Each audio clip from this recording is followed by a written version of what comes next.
Good evening, everyone, and welcome to another installment of TED Excellence, the show where I get to find out how male I am. But is the check in the mail?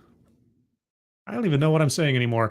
And I come to you live from my moon base, if you can believe it, on the moon! With Dogcat Fox, a Pepperjack, and all of you. Good evening, everyone. Welcome again to Thursday, Territorial Thursday. Yes, we return once again to the wonderful world of off-brand TED Talks. Apparently about tonight, identity, one of my favorite subjects. Speaking of which, when I'm feeling down in the dumps, nothing brings me up better than talking about mental health, especially mental health as defined by masculinity and male identity, I guess. I have such high hopes for this one.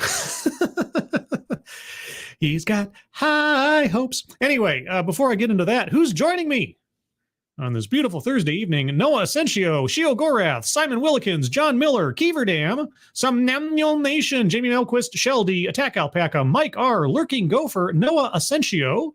Let's see, Corey Suzuki, Bells on the Heather. That sounds like a poem or something. That sounds like a title of a poem. Your handle is the title of a poem for some reason. Miranda Stone, Raziel, Shadowclaw, Ostsan, Orcole de Stefano. Good evening to you all, and to anybody who I missed, or anybody lurking, or anybody in the future. So, yes, we have identity is apparently the theme of the event that this is from March 22nd, 2023. Yes, When We Cry, Mental Health, Masculinity, and Male Identity. That's a lot of ground to cover. And this talk is only, just under 12 minutes long. So I can't wait to find out about how my mental health is defined by or involves with my masculinity and male identity. And is male an identity? I suppose it depends on who you are. If your last name is Male, I suppose. If your first name's Male, Norman Mailer? Anyway. Tonight's bingo card is bingo card A. A as in When Doves Cry, because that was the selection on the poll on Twitter to decide which bingo card to use tonight. Links to the bingo cards are in the description. If you'd like to participate in the weekly poll to choose the bingo card, follow me on Twitter, scribe_light, because the underscore means quality. But with that, Ebony Williams, good evening. Bells on the Heather again. It's from an old Lord of the Rings song. Aha! Okay, so it does have some poetic, artistic, musical origin. Okay, I don't feel too bad about that. Of course, I am not a dyed-in-the-wool Lord of the Rings fan. That's not to say I don't like Lord of the Rings stuff. It's just I'm not as hardcore as some. So there you go. I know a lot of things about a lot of stuff, just not that.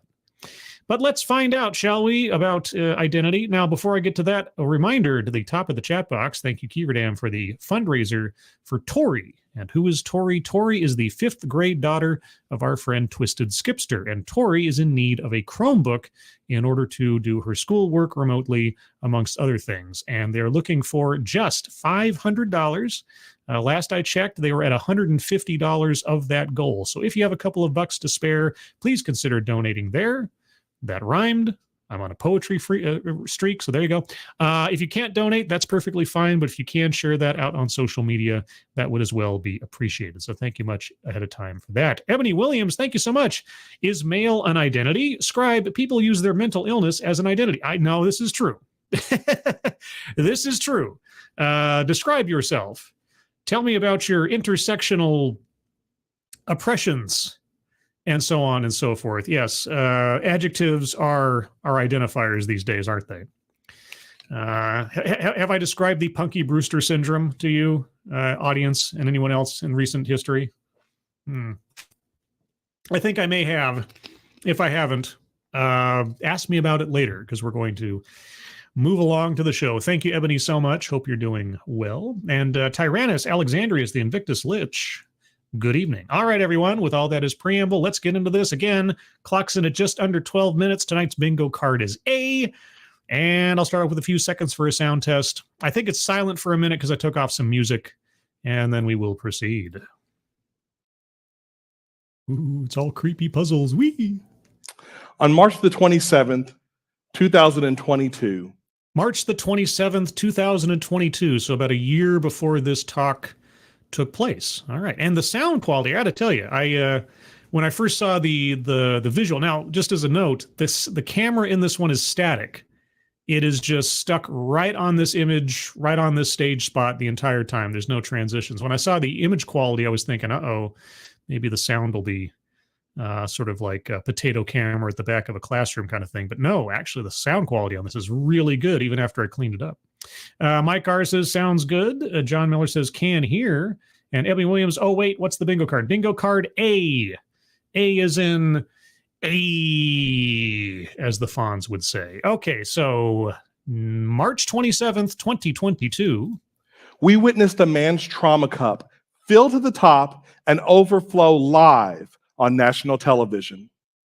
March 27th, 2022. Trauma cup.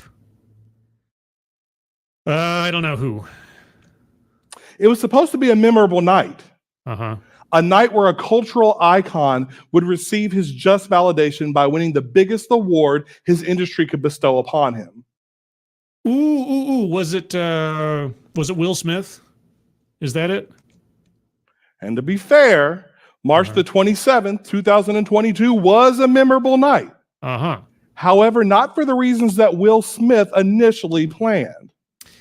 Ooh. Oh man, I haven't thought about the slap. The slap heard round the world in quite a while. Okay, so yes. So Will Smith's outburst, let's just say, this is about masculinity and male identity? That's the implication? At that evening's Academy Awards, after a joke had been made at the expense of his wife, Smith rose from his seat, took to the stage, drew his arm back, and slapped presenter Chris Rock in the face. In the face! While those in the audience and those of us at home tried to figure out whether or not what we saw was real or not, Smith removed all doubt when he yelled at Rock to keep his wife's name out of his effing mouth. This is true. This is true. That is a thing that happened. Thank you, Corey Suzuki. March 27th, 2022, Columbus sailed the ocean blue? No. I'm sorry. That's fake news and false history. You must go to Twitter jail now. How dare you promote revisionist history, Corey Suzuki? That's wrong. Very wrong. Thank you, Corey.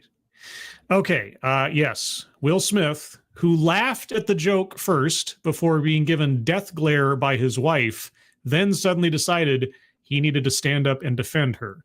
A woman, by the way, who was cheating on him to his face with their son's friend. I wonder if he's going to bring that part up. Like clockwork, social media was quick with the discourse. Mm-hmm. On one hand, you had people condemning Smith's actions. Yeah. Some going as far as to say that Smith had left an irreparable black eye on black culture. Well, that is a take I hadn't heard before. A black eye on black culture? I thought he left a black eye on his reputation. On the other hand, you had people that supported him.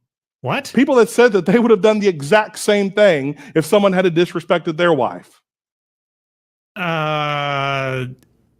It was the lamest of jokes, but I'm more curious about how this is a binary choice. Either he damaged black culture or he did the right thing. Those are the only two options, because I must not pay attention to the right kind of Twitter or something, because I don't remember that first one. And then you had the endless jokes and memes that came from all parts of the internet. Sure. Why wouldn't they? But you know what I didn't hear anyone talking about? I know what you didn't hear anybody talking about. And just for the note, this is not official to this talk yet, because nothing's happened. But as far as memes go. What the fuck are you talking about? What the fuck is this? What the fuck is this? Right? That does not apply to the talk yet. He hasn't said anything that applies, but I couldn't help myself. I mean, it's just such an easy meme to take advantage of, right? Thank you, John Miller. I think defending alopecia was the larger sin. Yeah, could be. Oh, G.I. Jane. I still like that movie. The G.I. Jane review that Monkey and I did years ago now is still my most watched video. I think it's like at 150,000 views now or something like it's something ridiculous. I mean, it is far and away the most viewed video on my channel, and I can only imagine it's because people think it's a copy of the movie, and then they watch 3 seconds of it and click away.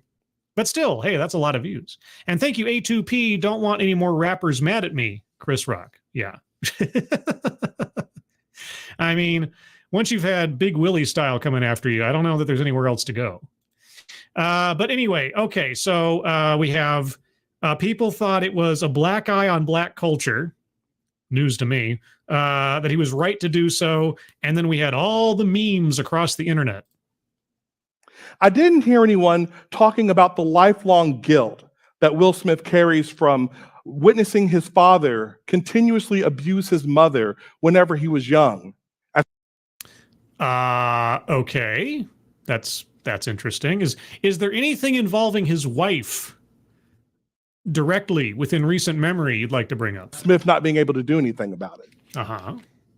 I didn't hear anyone talk about the anxiety that comes from making your family decisions in the public eye.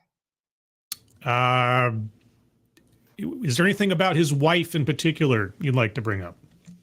And I didn't hear anyone talk about the pressure that comes along with having to maintain a near perfect image, which is tied to your professional success. Is there anything about his wife and what her actions and attitude about the relationship may have done to him that you'd like to mention? Oh, we were quick to make fun of the situation, but we were mum when it came to some of the potential causes of it. No, we weren't, actually.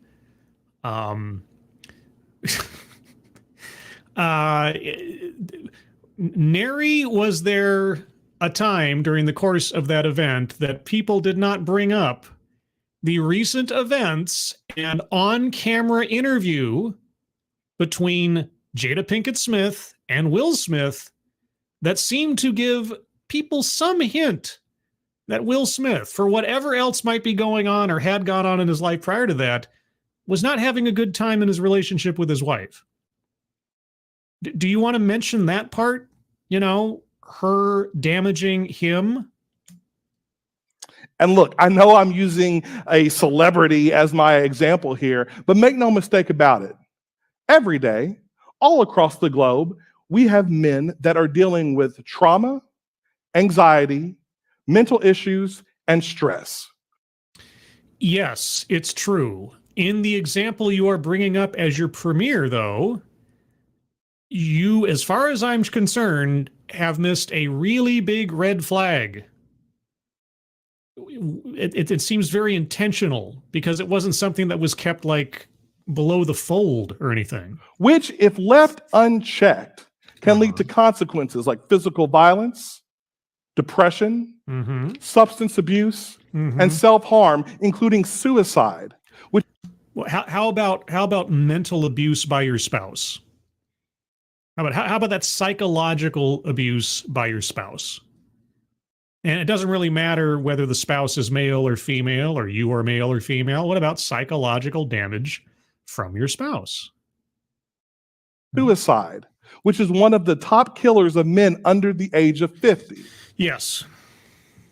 So then the question becomes, well, if all those issues lead to all of those consequences, then why don't men just get it together? Those aren't male-specific issues. Well, if you take a look at the wall of toxicity that stands between men and mental health. Is it possibly the fact that you're classifying men as toxic first and foremost? Okay, I wasn't sure whether I had a feeling that toxic masculinity would come up, but I'll just try to state this once. I know I'm a broken record on things, and as points come up, but I'll state this once. Could it be that part of the problem in recent years with the trend in men's mental health has less to do with them being men than men and masculinity being vilified as toxic, with men and boys being told that they are inherently flawed, that they are not enough, that they are somehow needing to be fixed, that their likes and their inclinations are indications of criminality or villainy and need to be avoided and suppressed and shamed away. Could it possibly be that? You can start to understand that just get it together is sometimes a little easier said than done. Mm-hmm. The building of this wall begins when we're little, when we're young. Okay. Little boys, they come and they sit down at the kitchen table and they are gifted their man box. Let's see. What's in my man box? Do I get like a gun and a girly mag and I don't know, like a Red Ryder BB gun and a cowboy hat and I don't know what's in my man box. They tear off the wrapping paper, remove the lid, look inside, and inside we find all of the emotions that society has deemed appropriate for the male image. Oh, okay. Well, I'm going to go to the bingo card real quick because for some reason I just feel inclined to do so. I don't know what it is. Let's see here. What do we got? Bingo card A again. Collectivizes own demographic. I think that is inherent to the talk. And he just basically did it, circling that one. Systemic or institutional? He said society. He didn't say systemic. We'll wait on that one. Sales pitch for product or service? Not yet. Childhood or family anecdote? Well, he hasn't given a family anecdote about himself yet. Unless he's, by collectivizing, he's basically... I'll wait. He might talk about his own childhood yet. Diversity, equity, or inclusion? Not yet. Plays victim? He hasn't yet. We'll wait and see. Microaggressions or unconscious bias. I think that's probably coming, but we'll wait. Privilege, not yet. Contradicts own point or argument. Not sure exactly what his argument is yet. Patriarchy, possibly. Weightless example. I'm leaning towards the Will Smith thing. Actually, no, I think leaves out vital context makes more sense for that one. So let's leave on that one. Wage gap, not yet. Feminism, no. Marginalized or marginalization, no. A list. We might be getting there. Let's wait and see. White supremacy, no. Word salad, not quite yet. Self-vilification or wretchedness, no. Argumentative non sequitur, not quite yet. Attempt to coin new buzzword or buzz phrase. I kind of like man box. I hadn't heard man box before. If that's not his, for the sake of this, I kind of like it as a new phrase I haven't heard. Mind reading assumes motives, circling that one because obviously we know how all men think and operate. Benevolent condescension, also circling that one because we know how men think and operate. Anecdote that probably never happened, not yet. And leaves out vital context, yes, Jada Pinkett Smith. So circling that one and free space as well. So already on the board. And I know I might be a little bit generous, but I don't think I'm too much. So on the board, I have collectivize his own demographic, free space, attempt to coin new buzzword, buzz phrase, mind reading assumes motive, benevolent condescension, and leaves out vital context. If he gives us an anecdote that probably never happened, we've already got a bingo. So have your cards ready, and let's proceed with the man box. Are you going to list off the emotions that we're allowed to have? Inside, we have emotions like happiness, anger, yes, and excitement. That's a list to me. I'll take that. A list, circling that one on the board. Missing, however, are emotions like fear. Oh, boys aren't allowed to be fearful. Oh, okay. Sadness. No, boys aren't allowed to be sad. Oh, okay. And vulnerability. Oh, okay. Boys aren't allowed to be vulnerable. Well, this is all news to me. These emotions are missing because somewhere, someone deemed these emotions feminine. Someone somewhere deemed them feminine. Okay. Well, let me ask you this. Is it that those emotions are outlawed, or, and just go with me on this, is it that the, let's say, intensity of those emotions is unbecoming a man? Is it about not having certain emotions, or is it about being in control of one's emotions and not letting them carry you away or get carried away with them? Which sounds more reasonable, do you think? Derek LaRue, thank you so much, as always, for your support and generosity. Really appreciate it. Hope you're having a good evening. Also, before I miss it, a guy in his room, hello. Roger Reynolds, hello. I didn't already say hello. Keldrig. But yes, Derek, thank you so much. Hope you're having a good evening. And I hope you learned something about your masculine identity here. But anyway, okay, so yes, those emotions are bad. They're bad. Men aren't allowed to have those emotions. Yeah. And therefore weak. Mm-hmm. The man box also comes with several ready-made tools. Comments like, man up. If you say boys will be boys, I'm going to get out Dramatic Squirrel. Real men don't cry. And my mother's personal favorite, get your priorities straight, only serve to drive home the point that when it comes to the male image, weakness is not welcome. Well, let's see. What is attractive to women? What is attractive to men? Right? What is honored in a man in society? Being the provider, being the protector, being the one to take charge when needed, and so on and so forth. Who is looked to for strength in a crisis situation oftentimes? Usually the cool and collected one. Is that the person running around like a chicken with their head cut off, screaming and yelling and crying and being vulnerable? Or is that somebody who is stoic in assessing the situation as calmly as possible, even if they are scared, even if they are stressed out, but trying to solve the problem? Does that mean that they lack the ability to be scared, or that they don't value fear in some way or shape or form? I don't know. I don't know what I'm talking about. And so it's because of this fear of being deemed weak that it can be difficult for us to take full advantage of a resource like therapy. I went to therapy.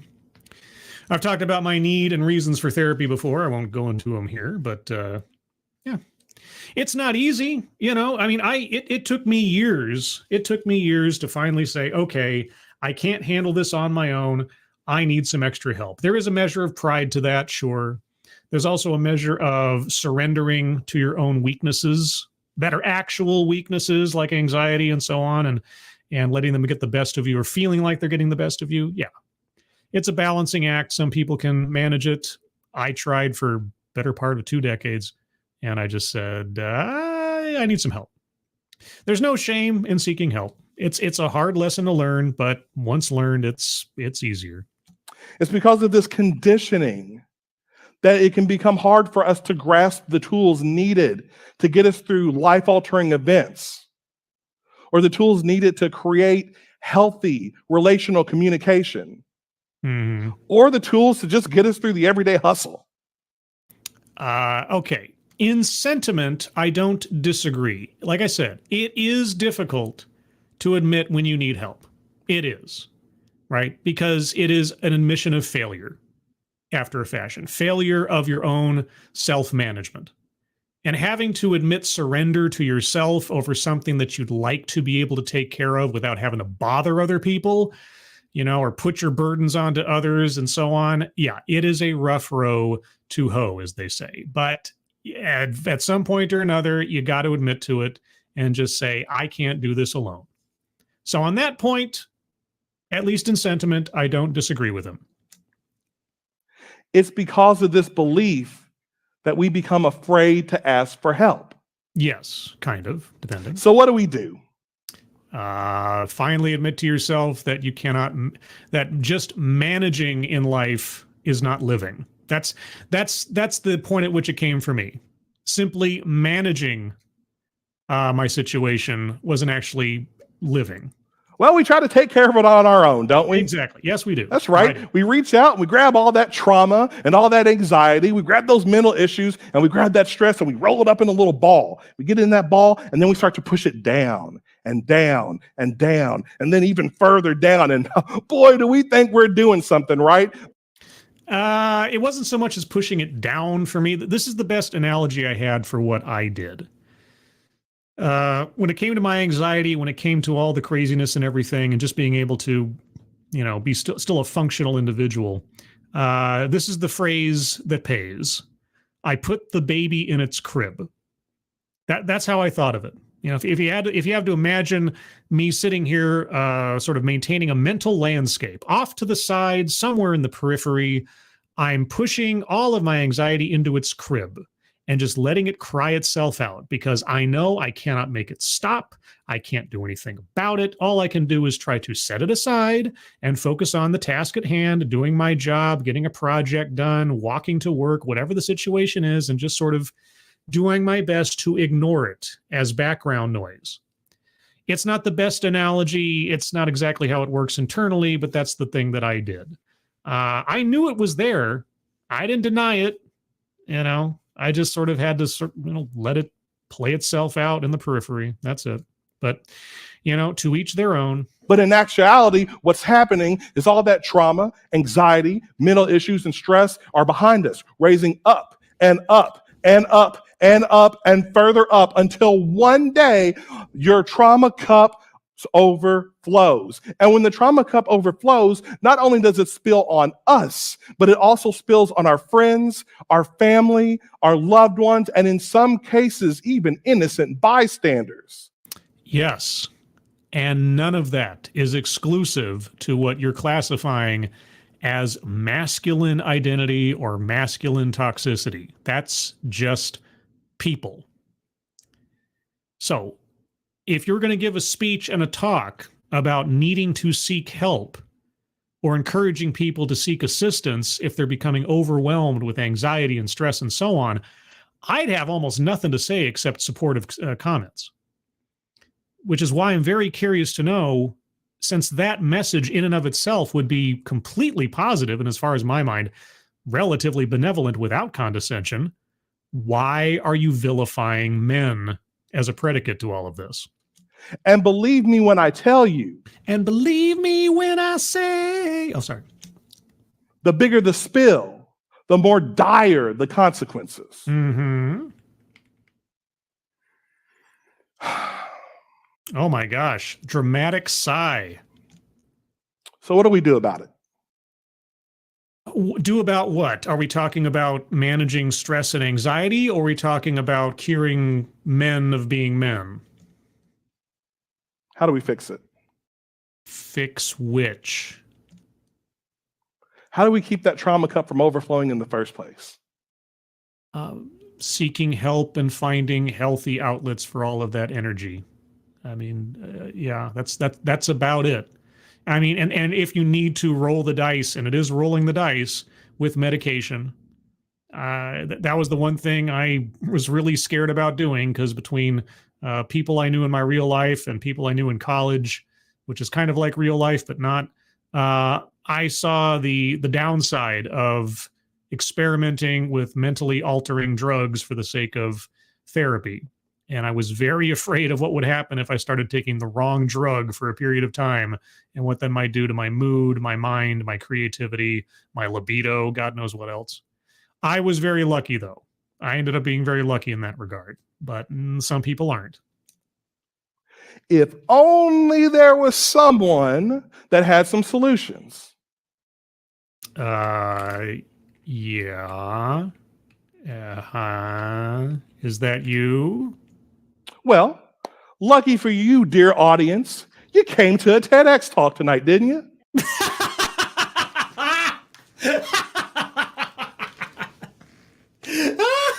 Yeah. Oh, man. When I'm looking for high quality mental health advice, I'll tell you what, there is no better outlet than a TEDx talk. That doesn't matter what the subject is. Just as long as it has that brand name of TEDx on it, brand X, it's the best therapy, isn't it? I mean, whether it's this talk, the last one, or the last 20,000 that I've done so far, they are a kind of catharsis, I suppose. That's right. We're at TEDx Lake State.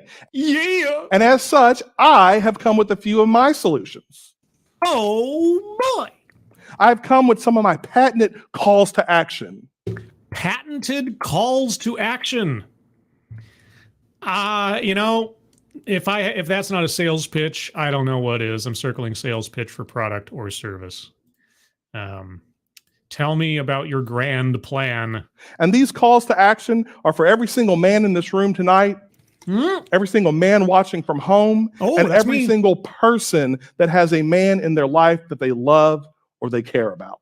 Right. None of this stuff applies to anybody other than men. Only men are broken like this. Only men have trauma. Only men have anxiety. Only men have depression.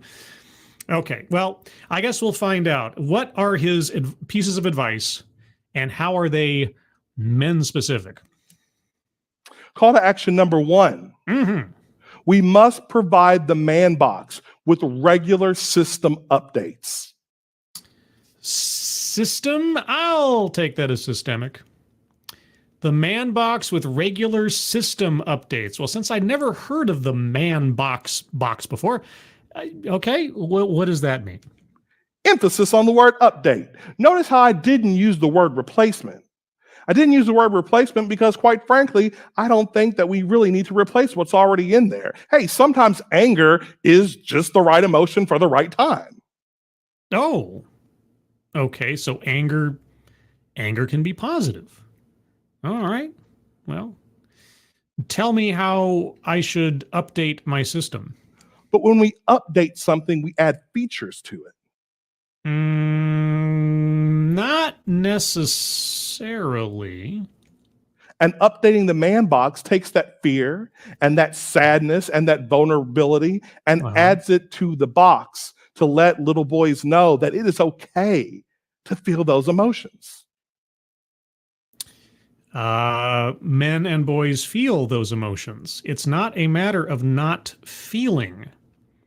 Again, and I know I said I wouldn't be a broken record, but just because it's been long enough in a few minutes, men are not numb to those emotions.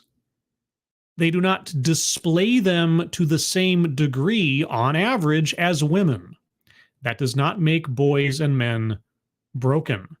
That makes them different. Not bad. Different. Updating the man box also takes an effect on the tools in the man box. Man up updates to "Are you okay?"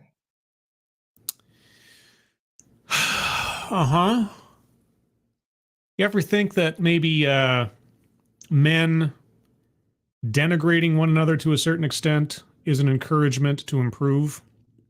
You know how muscle's built? By sort of damaging muscle, and it gets stronger for the sake of the strain. No. Now, I mean, there's a balancing act to all of it. Everything in moderation. You can't continually beat up on somebody and they're just going to become stronger or something. I mean, I've seen movies where they make that an aspect to villainy, and it's true. But giving into and feeding into someone's negative emotions about themselves sometimes does more harm than good. And you have to, sometimes, it's circumstance specific, you have to rattle somebody out of their self-pity and say, pick yourself up and get moving. Because sometimes that's the best medicine. Rather than stewing in your own juices, just getting on with the task at hand is sometimes the healthiest thing you can try to do for a person. Get your priorities straight. Updates to, we can take care of this and handle this together. Or it encourages personal responsibility and independence. Again, all depends on the circumstances. Real men don't cry. Updates to, real men acknowledge their emotions and aren't afraid to ask for help when they need it. Okay, again, in sentiment, I can't disagree with that in the general, but encouraging men to just lose control, that's where it starts getting a little wary for me. Like, it's not, there's no shame in crying, but there is a time and a place. When we initiate this update, then we start to see some of those bricks in the wall loosen a little bit. Parts of that wall start to crumble, and when it does, we're able to look around and see paths to wellness that weren't initially visible to us. And again, why is this all men specific? Nothing you've said so far, except for framing it within the man box, couldn't be applied to women with emotional problems. Call to action number 2. We must be living, breathing exhibitions of health. Living, breathing exhibitions of health. Okay. How so? They say that all behavior is learned, and I truly believe that. All behaviors learned? Okay. As I watch my own kids grow up and evolve, I know that there are always going to be a little set of eyes on us to learn the lessons of life. Okay. Childhood or family anecdote. That's more or less what we just had there. So circling that one. Therefore, fellas, it's on us to teach and teach through our actions. So you want me to teach my son that he's inherently toxic and needs fixing? Because that's what you started out with. Also, never mind if his eventual girlfriend, spouse, or whatever else starts belittling or diminishing him or destroying his sense of self-esteem or anything else. That's not worth mentioning, right? Because obviously women couldn't possibly be a source of problems for men. It's only men who are sources of problems for themselves in some way, shape, or form. Let your son see you cry so that they understand that it's okay for them to do the same. You know, the first time I saw my dad cry, I really saw him cry. Okay. It was shortly after my grandfather passed away, and my grandfather had been very, very ill. He'd had like 2 or 3 heart bypasses. By the end, apparently, according to my father, he didn't even recognize my father when he saw him in the hospital. And this was several months, had to be, after my grandfather passed away. And my grandfather, I mean, if you want to know what my grandfather looked like, imagine the Cowardly Lion from Wizard of Oz with those sort of like almost like bulldog-like jowls on the sides of his cheeks kind of hanging down, his rough and his tough, and he had tattoos. He used to be a merchant marine. Anyway, so this is several months after my grandfather died. And at the time, my family had this little, it was sort of like a vacation house, mobile home kind of thing. And it was set up along the edge of a river. And we went up there one time after a flood had occurred because we're going to check out the damage. And the river's edge was far further inland than it had been the last time we'd been up there. And so my father and I, as we used to do, we used to take BB guns and we used to go out and hunt slugs, just as like walking around, because there's slugs all over the place. And so we'd shoot slugs with a BB gun and everything. Anyway, we decided to do this little slug hunt thing, but also tour around the nearby properties and everything and take a look at what happened after the flood. And so the little vacation house mobile home thing was sort of situated on the top of a hill that then sloped down into a little trench and then sloped back up again before it hit the river's edge. And so we're walking down the little slope. And in this trench, I saw from the distance I was, and I was like 12 at the time. I was a little kid. And in this trench, it looked to me like there was like trash in there, like little white specks of stuff. But as we got closer, it wasn't trash. It was dead fish. All these fish from the river and everything had been caught up. And as the waters receded, they'd been trapped in this little trench. And then the waters receded and they just, fell down on the ground and died. And so we walked past this and we walked, and it was just bizarre to me because I'd never seen anything like that before. And so we walked up to the bank next to the river. And we walked down to where now the beach was. It wasn't much of a beach, though. It was a bunch of rocks and everything. Anyway, we're walking along the edge of the river. And we come to this, I can only sort of describe it as this sort of naturally formed corral of driftwood that had made this little pen. And in the middle of this pen was a little pool of water that was maybe just a couple of inches deep. And lying on its side in this little pen was a fish. It was like a trout. And it was still alive, but half of it was laying under the water and the other half was above the water. So it was literally in between life and death. And there was nowhere for it to go. And you could tell by the damage that was done, by the drying of its side and everything, this fish was, even if you got it back in the water, it was not going to be doing much else but probably sinking to the bottom. And it was just such a bizarre sight. We stood there for a second, just not sure what to do.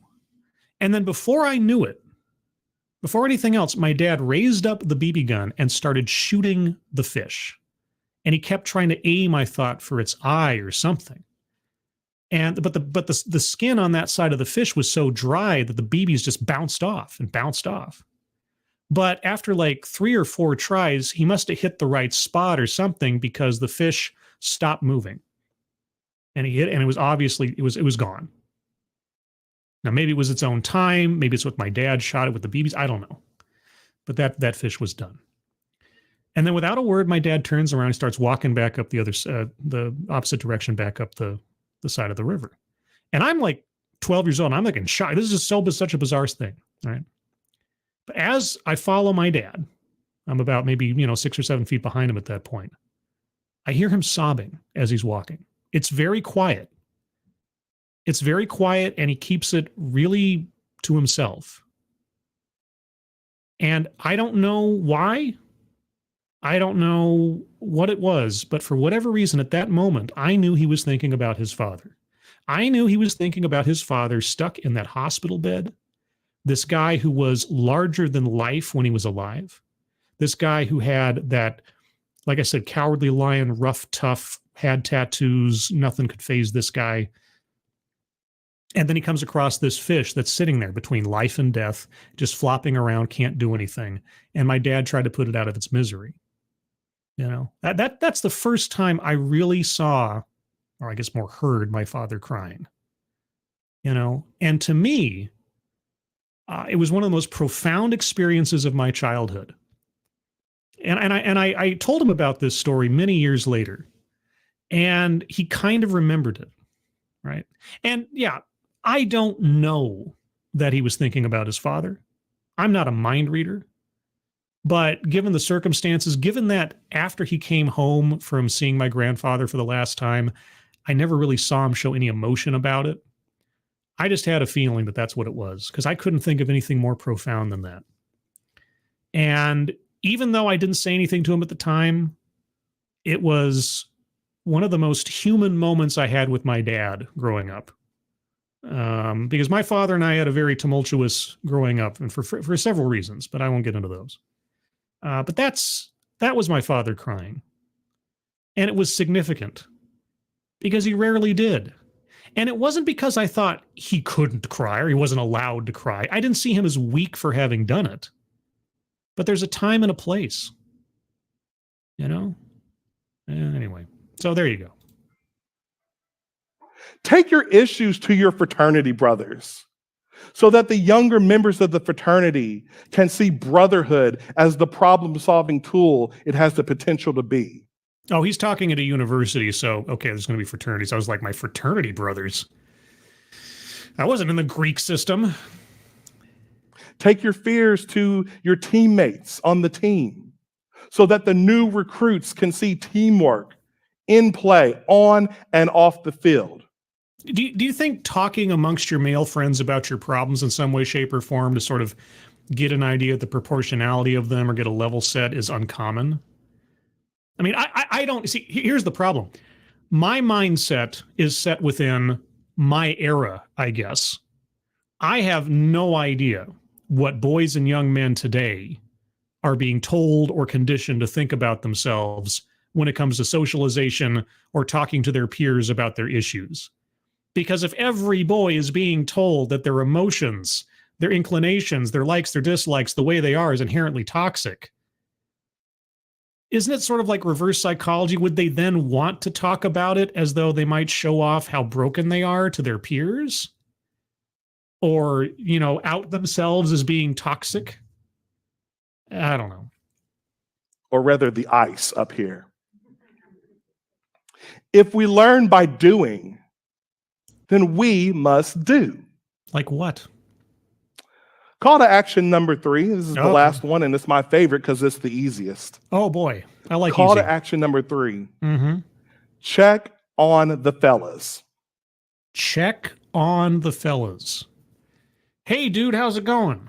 It goes all right. Where do I go from there? Where does anybody go from there? How you doing? Oh, I'm doing fine. Are you really doing fine? Yeah, I'm fine. Are you sure? I mean, I noticed that you're male. I'm pretty sure you're hiding something from me.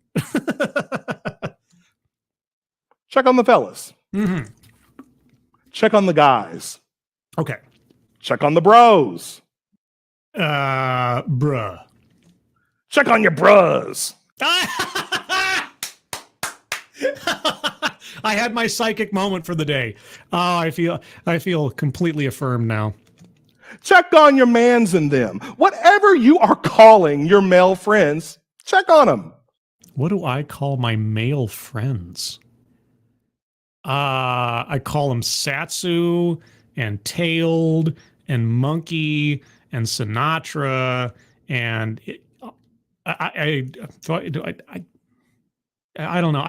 I don't have like a gang I roll with, I really it's the Lords. There you go. I call them the Lords. Yo, Lords, what's up? What up, my lord?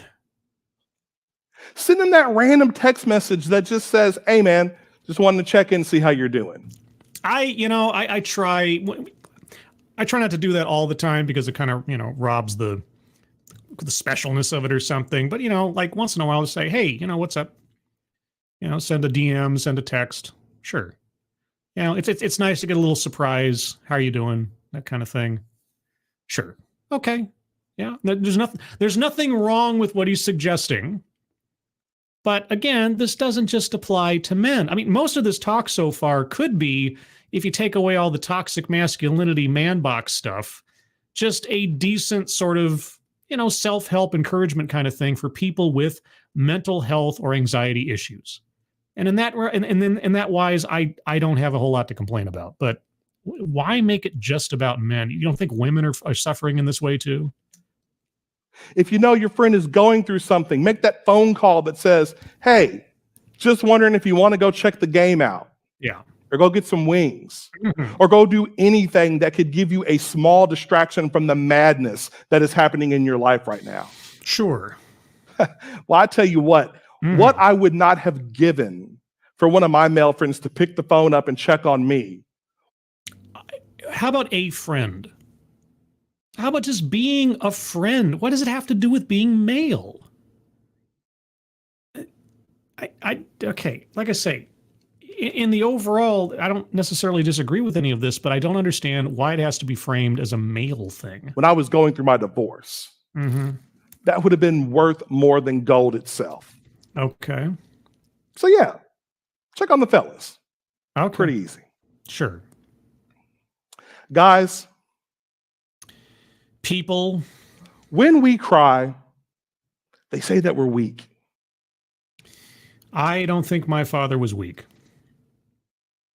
I think my father was he's still alive. What am I saying? I'm talking about the incident at the time. I think he's one of the strongest men I've ever known.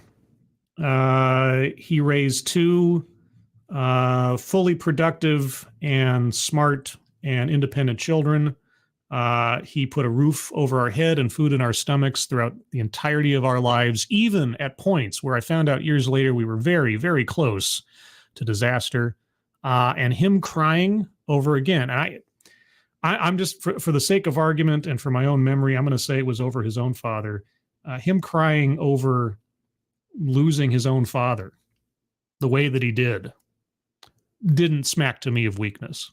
That was not weakness. That was a boy. That was a son feeling helpless to do anything about his own father's condition.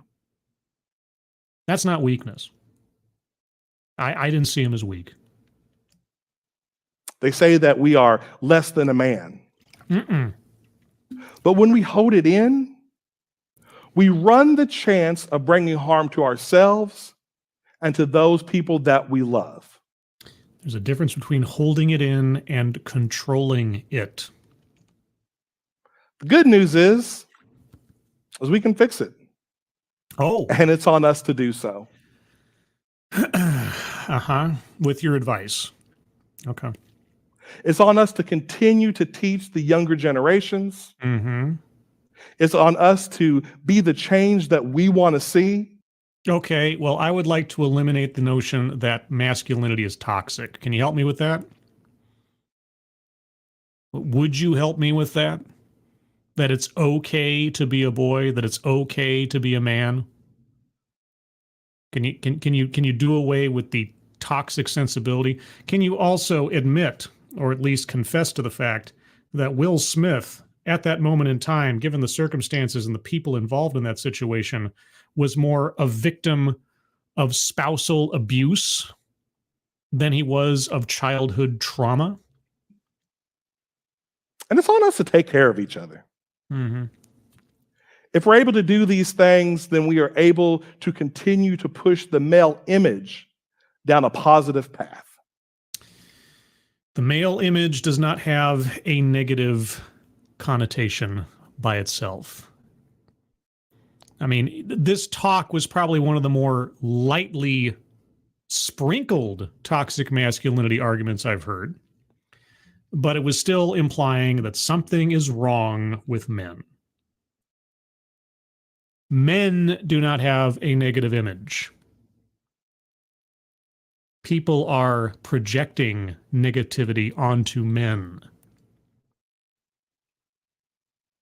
Now, y'all go ahead and get out of here and go check on the fellas. Good night. Night-night. All right, well, I think I've said everything I have to say about this one. So let's move on to the bingo card and see if we have any more squares to be circled. Let me zoom in on that a little bit. That's a little bit tiny. All right. Now it's a bit too much. Back one. There we go. Excuse me. All right. So this is the bingo card. Let me update it here because I haven't in a minute. There we go. That's the bingo card as I have it right now. I'm going to go over it one more time by myself. If you guys have squares to be circled with arguments that you'll make to me, hold on to them for a second and we'll get to them. Diversity, equity, and inclusion.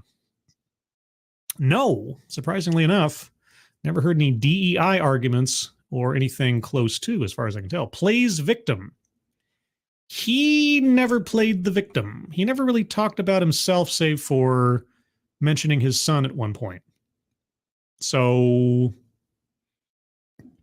yeah. And even if he had mentioned, like, suffering from anxiety or something, I wouldn't necessarily classify this as playing a victim. I mean, I have some personal experience with suffering from anxiety. So microaggressions and conscious bias. I mean, if he didn't talk about them, he sure exuded a few of his own volition. So I think I will circle that one just for the sake of it. Privilege. No. Contradicts own point or argument. What was his argument? If you're suffering in silence in regards to mental health, anxiety, stress, or otherwise, seek help. That was his point. He summed it up at the last sentence. Did he contradict that at any particular stage? No, not that I can tell. Patriarchy. I mean, yes, because this is what society expects of men, and men think men are weak because of this, that, and the other, and so on. And yeah, there was a little bit of that there. Weightless example. Will Smith. I don't mean to double dip, but the whole Will Smith thing and avoiding the obvious source of that man's trauma in that incident at that time made that entire introductory example completely meaningless. Wage gap. Nope, didn't talk about finances. Feminism. No, nothing particularly about feminism. Yes, he did bring up toxic masculinity, at least in implication.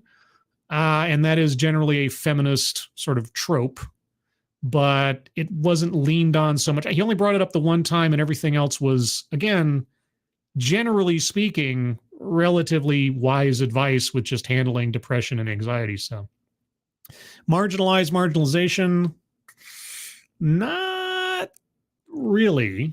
White supremacy, no. Word salad, no. I understood what he was saying. I didn't get any sort of gobbledygook notions in my mind. Self-vilification or wretchedness. Again, he didn't really talk about himself so much. Argumentative non sequitur. To bring up something that never went anywhere. Not that I can think of, but maybe I'm being bamboozled. And lastly, anecdote that probably never happened.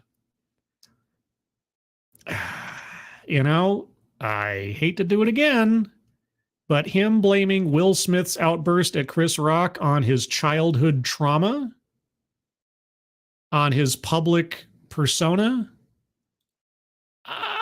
Yeah, I don't buy it. I don't.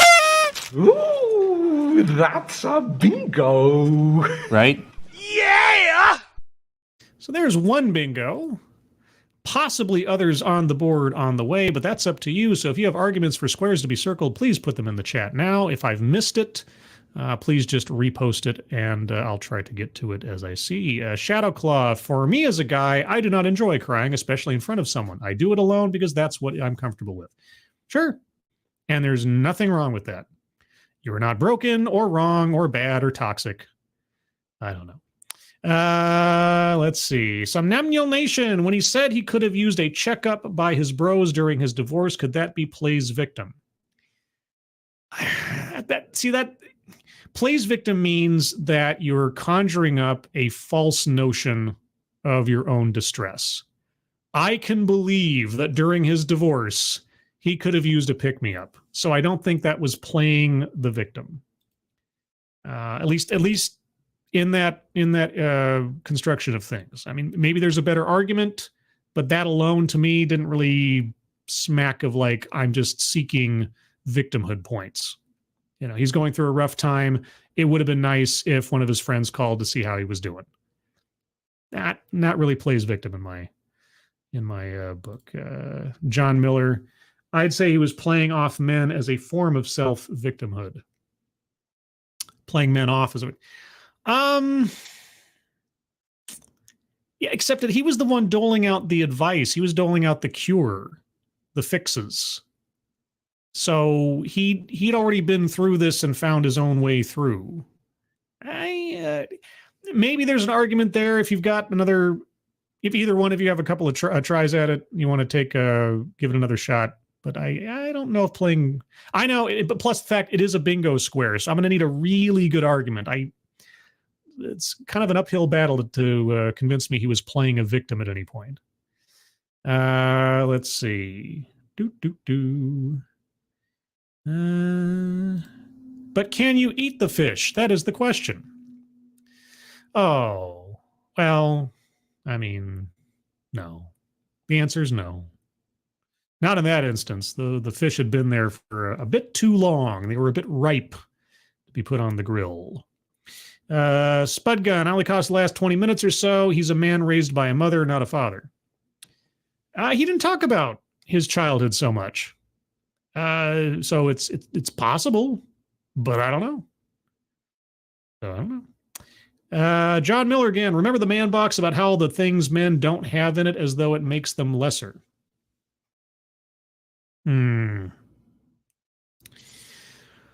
So you're saying that if his theory is ringing true for his own perspective on life, when he was growing up, he was handed everything but what he needed, that kind of thing, and that makes it a plays victim kind of thing. Is that am I interpreting that correctly?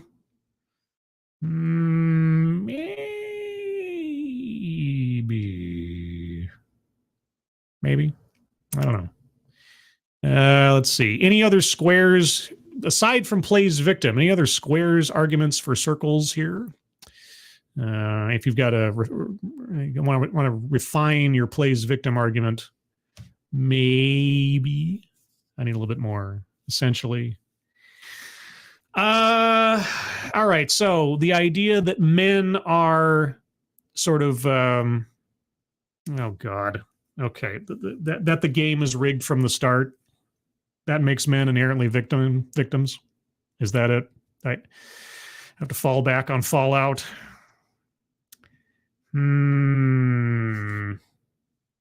Let's see. Guy in his room. Self-vilification since he is a man. Similar to self-victim argument, though. Only if he'd given us a story about how he himself had done damage with his anxiety or something, but he didn't. And he used Will Smith as an example, and then he sort of talked in broad terms about it.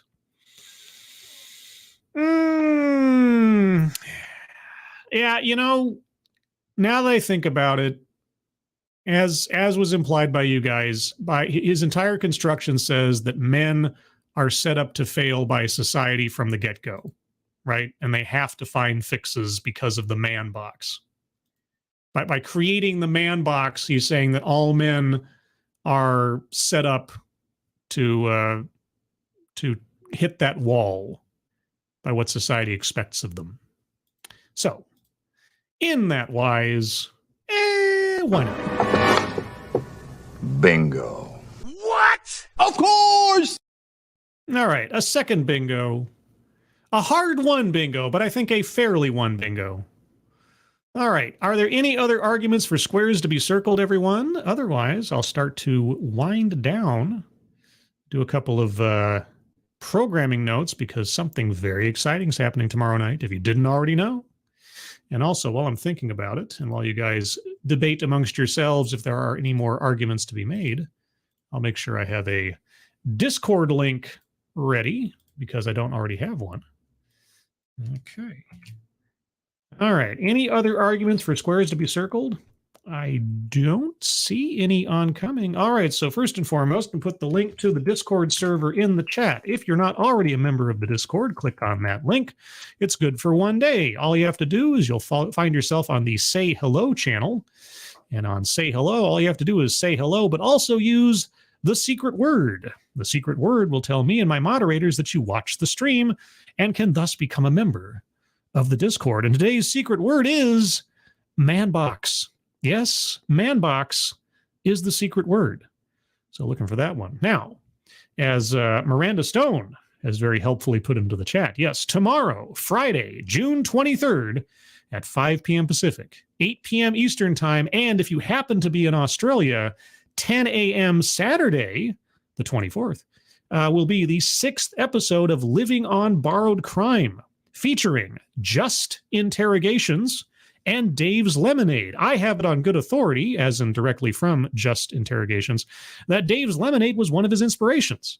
So after a fashion, he'll be meeting one of his heroes tomorrow, which should be very interesting. And if you haven't checked out Just Interrogations, well, if you like good old classic Jim Can't Swim interrogation analysis and commentary, Just Interrogations does a pretty good job of taking up that mantle, as it were. So it's not just interrogation footage blank without anything into it. There's work to be done there. And his most recent offering, as even states in the video, is probably the one that took him the most time, because not only did he gain the interrogation footage, but he also hit up the actual police department that did the interrogation and did further research to enhance the narrative. So take a look at Just Interrogations in preparation for tomorrow's stream. Again, 5 p.m. Pacific, 8 p.m. Eastern on this channel, Living on Borrowed Crime, number 6. But as with that, everybody, I want to thank you for joining me this evening. Moderators, thank you for keeping an eye on things, even though everyone here is so well behaved, you have very little to do. Everybody who donated either to myself or, please, again, take a look at the top of the chat box to the link to help Tori, the 5th grade daughter of Twisted Skipster, get a Chromebook so that she can do her schooling remotely and otherwise and help out her family. Everyone, thank you so much for joining me. Hope you had a good time. Let me know what you thought about this in the comments below. Also, leave a like or a dislike on the way out, depending on how you enjoyed the stream. I hope you all enjoy the rest of your Thursday, whether you're a man or you're not. Hope you have a good Friday ahead of you and a weekend ahead of you. Hope you're all safe and well. And if you're not well, please check in with the fellas. Oh, sorry. If you're not well, please get well soon. And I will see you on the next one. Take care. Bye-bye.